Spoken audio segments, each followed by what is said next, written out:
Hi students, welcome back to the video class of business regulation. Today we are going to discuss the topic agreements opposed to public policy. An agreement is unlawful if the court declared it as opposed to the public policy. The term public policy is a broader concept which means a rule of law which said that no person shall do anything which is not for the good of the society. So students, in this video we are going to discuss some of the agreements which have been declared by the court as opposed to the public policy. So let us start the class. Okay.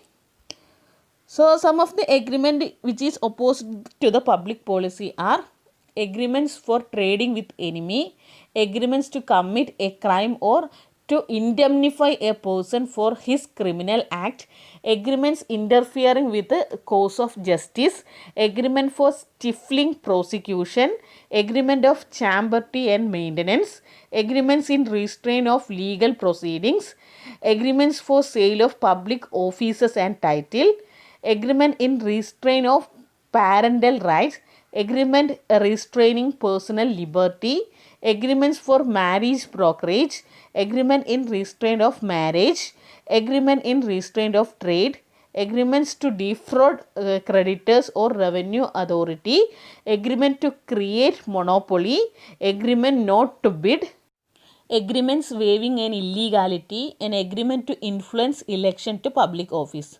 So these are the agreements which is opposed to public policy. So take the first case, that is agreements for trading with enemy. An agreement made with an allied enemy in time of war is illegal and will not be enforced by the court. Here allied enemy means a foreign enemy. If a contract is ended during the time of peace and then a war is occurred, so at that time either the agreement will be suspended until the conflict is over or the contract will be dissolved. So this is the case of agreement for trading with enemy. Now the next agreement is agreement to commit a crime or to indemnify a person for his criminal act. What the consideration in an agreement is to commit a crime, then the agreement is opposed to public policy. So the court will not enforce such an agreement. Likewise, an agreement to compensate a person against consequences of his criminal act is opposed to public policy. So the agreement is void. For example, X promises to pay Y rupees 10,000 in consideration to beating Z. The agreement is not enforceable and it is opposed to public policy. Now next one is agreement interfering with the course of justice. The object of an agreement is to interfere the administration of justice is opposed to public policy. In other words, an agreement which obstructs the ordinary process of justice is unlawful. Now the next is agreement for stifling prosecution. Agreement for stifling or suppressing prosecution are not enforceable in a court of law because they are opposed to public policy. Any person who commit a crime must be punished and an agreement not to prosecute an offender or to withdraw a pending prosecution is void. Now the next is agreement of chamberty and maintenance. Maintenance is an agreement to give assistance which is in the form of financial or otherwise to another to enable to bring or defend legal proceedings when the person giving assistance has got no legal interest of his own in the subject matter. Chamberty is an agreement whereby one party is to assist another to bring an action for recovering money or property and is to share the proceeds of the action. Under the English law, both these two agreements are void. But in Indian law does not make them absolutely void. In Indian law, if the object of a contract is just to assist the other party in making a reasonable claim, which is arising out of a contract and to have a fair share in the profit, then the contract is valid. Otherwise, it is void. Now the next is agreement in restraint of legal proceedings. Under this heading, two restrictions are included. They are agreements restricting enforcement of rights and agreement curtailing period of limitation. So the first one is an agreement restricting enforcement of right. An agreement which wholly or partially prohibit any party from enforcing his right under or in respect of any contract is void. Now the second restriction is agreement curtailing period of limitation. An agreement which reduces the limitation period than that prescribed by the law of limitation is void. So these two cases are included in agreement in restraint of legal proceeding. Now look the next case, that is agreement for sale of public offices and title. Well, the object of an agreement is to sell or transfer a public office from one person to another, or for the procurement of a public recognition like Padma Vibhushan or Paramveer Chakra for monetary consideration are unlawful, and it is opposite to public policy. Now next case is agreement in restraint of parental rights. According to law, father is the natural guardian and he has the right of guardianship of his child until he attain majority. In the absence of father, mother is the guardian. So any agreement by the parents which leads to a transfer of such right to a stranger is void because it is opposite to public policy. Now look the next case, that is agreement restraining personal liberty. An agreement which create a restriction of personal liberty or personal freedom of the party to the agreement is void because it is against the public policy. Now next one is agreement for marriage brokerage. A reward for conducting marriage is known as marriage brokerage. An agreement to pay money or other thing in consideration of conducting a marriage is void. Dowry is a marriage brokerage, so it is unlawful and void. Now next case is agreement in restraint of marriage. An agreement which create a restriction of the marriage of any person other than a minor is void. This is because law states that marriage and married status are the right of every individual.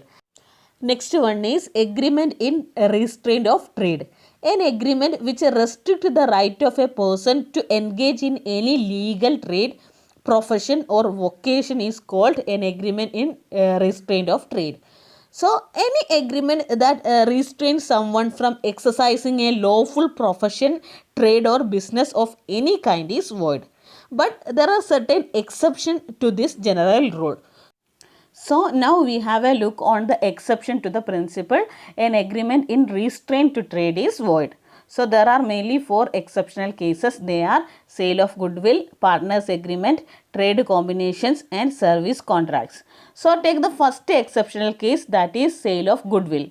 A seller of goodwill of a business may be restricted from carrying on similar business, restricted to do within specified local limit, restricted so long as the buyer carrying the same business, restricted if the court regard reasonable. So these are all about first exceptional case. Now take the second exceptional case, that is partners agreement.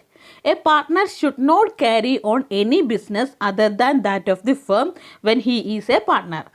This is the first case related with the partnership agreement. Now the next case is an outgoing partner should not carry on a business similar to that of the firm for a specified period within the local limit. So in these 2 cases related with the partnership agreement have a restriction to start a business. Now the next exceptional case is related with the trade combination. Business combination with the idea of regulating business and not restricting if it is held to be desirable in public interest. So here regulation includes for the opening and closing of a business in a market, licensing of trader, supervision and control of dealers and mode of delivery. Now the next case of exception is related with the service contracts. Restriction during the period of service is not void, it is valid. Which means when an employee is currently doing a service or employment, he has no right to enter into any other service. So this restriction is valid. So these are all the exception to the rule or principle of an agreement in restraint of trade is void. So at the time of sale of goodwill, partners agreement, trade combination and service contract, restriction of trade is not void, it is valid. Now moving on to the next agreement, which is opposed to public policy, is agreement to defraud creditors or revenue authority. An agreement the object of which is to defraud or to cheat the creditors or revenue authority are void and opposed to public policy. Now next is agreement to create monopolies. Agreement tending to create monopolies are void and opposed to public policy. Now next is agreement not to bid. An agreement between two parties not to bid against one another at an auction sale with the object of defeating a third person. It is unlawful and it is void. Now next is agreement waiving an illegality. Agreement which seeks to waive an illegality or immorality are void on the ground of public policy. Now next is agreement to influence election to public office. That is influencing voters by money or other indirect means such as threats. It is also unlawful and opposed to public policy. So students, these are all about agreements opposed to public policy. Once again, any agreement which is considered injurious to the welfare of the society is come under the agreement opposed to public policy. The court in India have declared some agreements as opposed to public policy. So such type of agreement is unenforceable and void.